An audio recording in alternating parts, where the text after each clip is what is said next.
Vous écoutez Fake Hair Real Me, le podcast qui vous parle d'alopécie, mais aussi et surtout des merveilleuses solutions qui sont à notre disposition pour y faire face.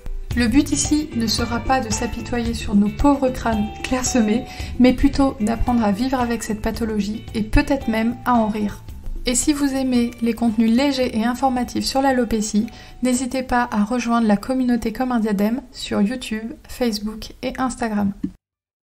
Dans cet épisode, je vais vous expliquer comment on choisit entre volumateur capillaire et perruque en fonction de son alopécie.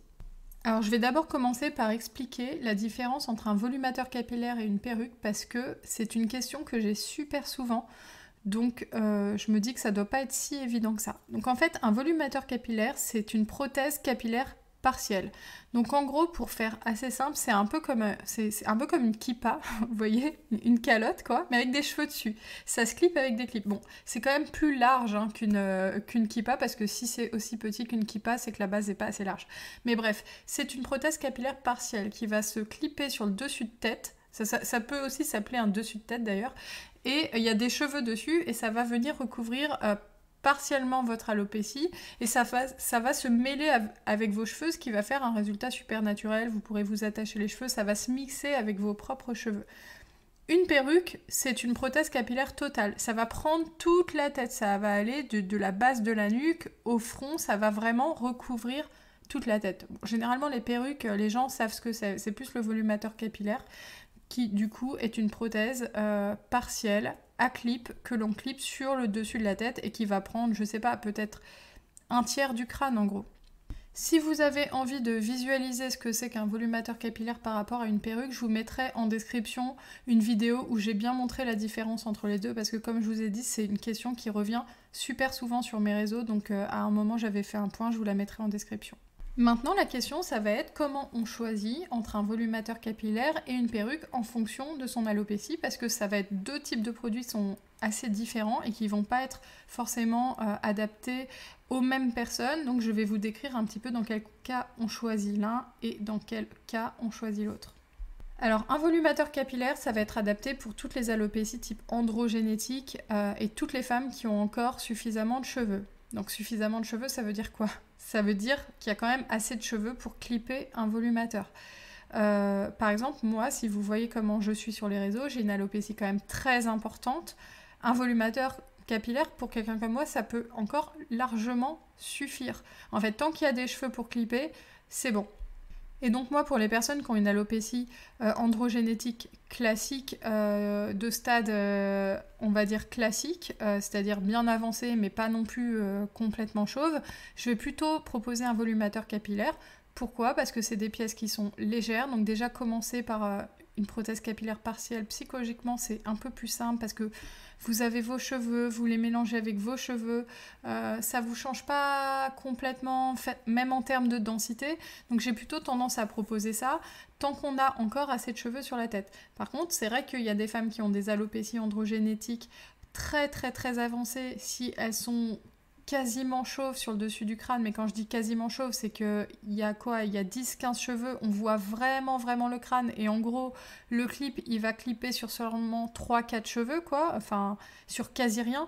Là, si le produit bouge et qu'il n'y a vraiment pas assez de cheveux, alors, je vais d'abord proposer, à la rigueur, un 23x23 si la couronne est bien conservée et qu'il y a des cheveux sur le côté, parce que c'est quand même assez rare que les femmes deviennent complètement chauve.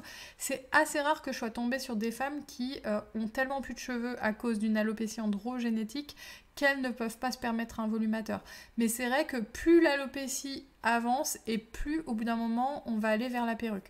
Mais tant que vous avez suffisamment de cheveux pour faire tenir une barrette, en gros, vous pouvez vous permettre sans problème le volumateur capillaire, et moi c'est plutôt ce que je propose au départ parce que c'est une prothèse capillaire partielle, psychologiquement c'est moins difficile d'y passer, on a nos propres cheveux qui ressortent, le résultat est super naturel et c'est moins contraignant quand même qu'une perruque et je vais expliquer pourquoi. Les perruques, je vais les conseiller en cas d'alopécie androgénétique très avancée, c'est-à-dire avec un crâne qui est très très très clairsemé et qui fait que la personne, quand elle clip les clips, admettons si elle a essayé un volumateur, ça va bouger, ça va mal tenir parce qu'en fait il n'y a pas assez de prise.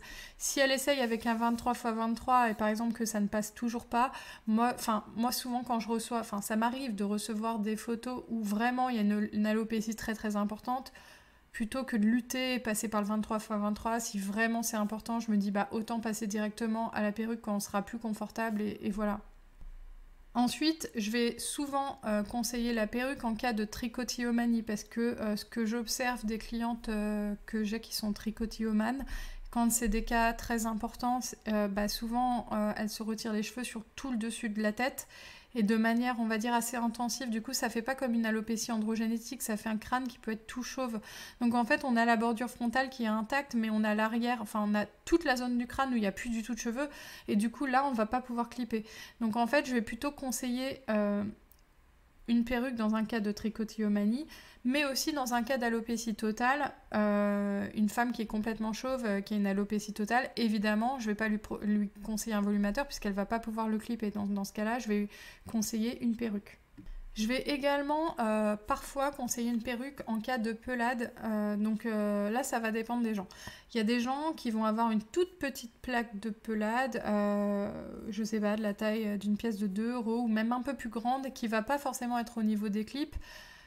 Moi, en cas de pelade, j'ai tendance à conseiller la perruque parce que je sais que les plaques de pelade ont tendance à bouger et que du coup, si ça bouge, il faudrait pas que les clips, on puisse plus les clipper.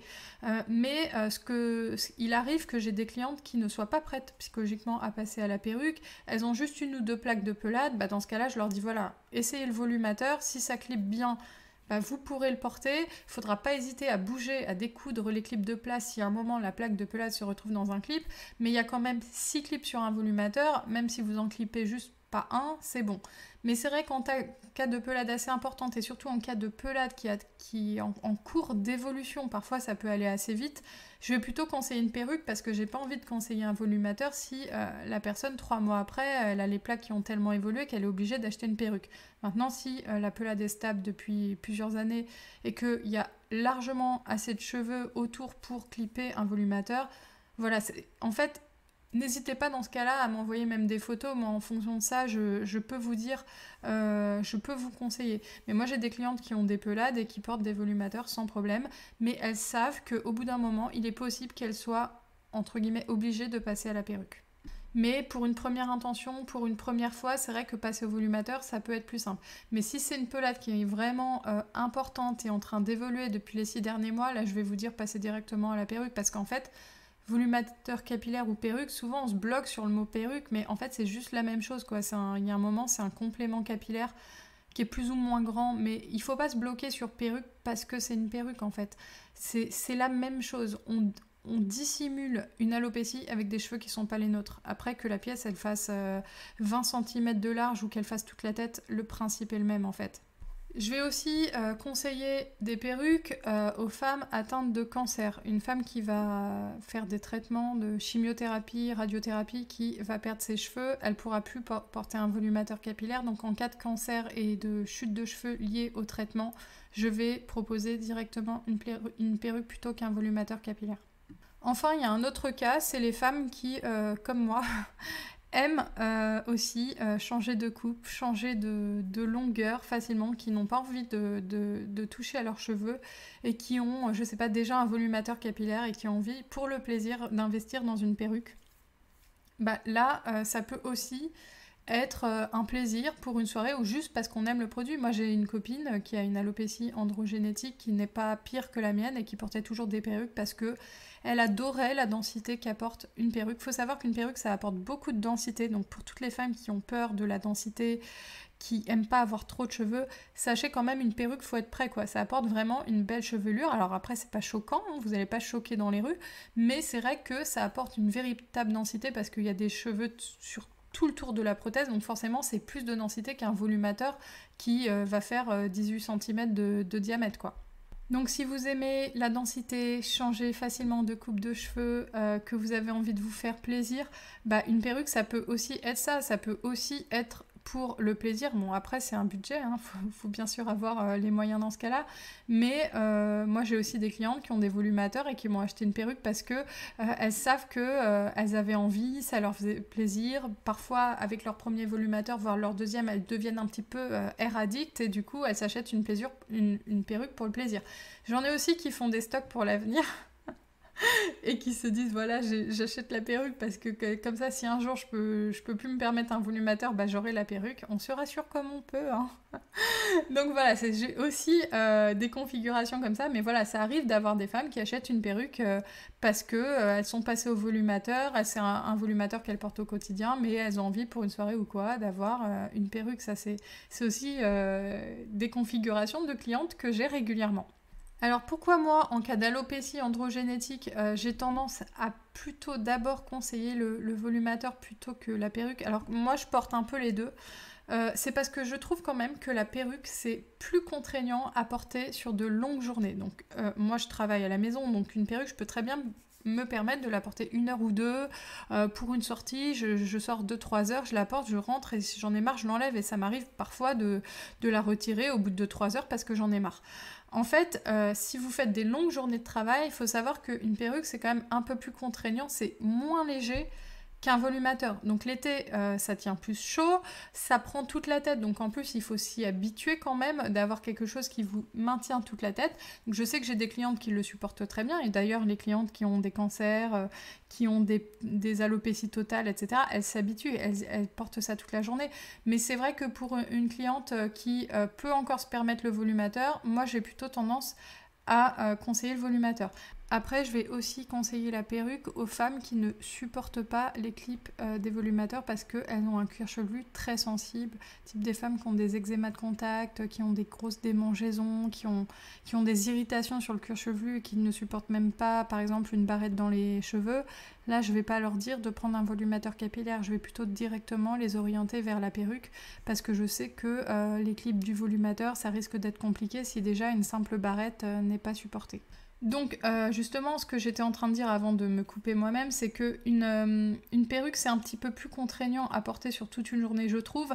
Donc tant qu'on a encore des cheveux et que on peut se permettre un volumateur, j'ai plutôt tendance à conseiller aux femmes pour qui c'est leur premier achat, on va dire, c'est pas un achat plaisir la perruque, d'aller vers le volumateur parce que au quotidien, elles risquent de plus facilement le supporter au départ. La perruque, il faut quand même s'y habituer. Bon, je pense que ça y est, j'ai répondu à la question sur comment choisir entre un volumateur capillaire et une perruque. Si jamais vous avez encore des questions par rapport à votre alopécie, que vous avez un doute, etc., n'hésitez pas à m'envoyer des photos, à me contacter sur les réseaux sociaux, en privé, que ce soit sur Instagram, Facebook ou via le formulaire de contact du site. Vous pouvez m'uploader des photos. Moi, je vous dirai ce que je vous conseille en fonction de votre alopécie parce que ça peut aussi être au cas par cas, une pelade d'une taille comme ci, comme ça, une trichotillomanie aussi qui va varier d'une personne à l'autre. Donc si vous avez besoin vraiment d'un conseil personnalisé, n'hésitez pas, je suis là pour ça et je vous dis à bientôt pour le prochain épisode du podcast.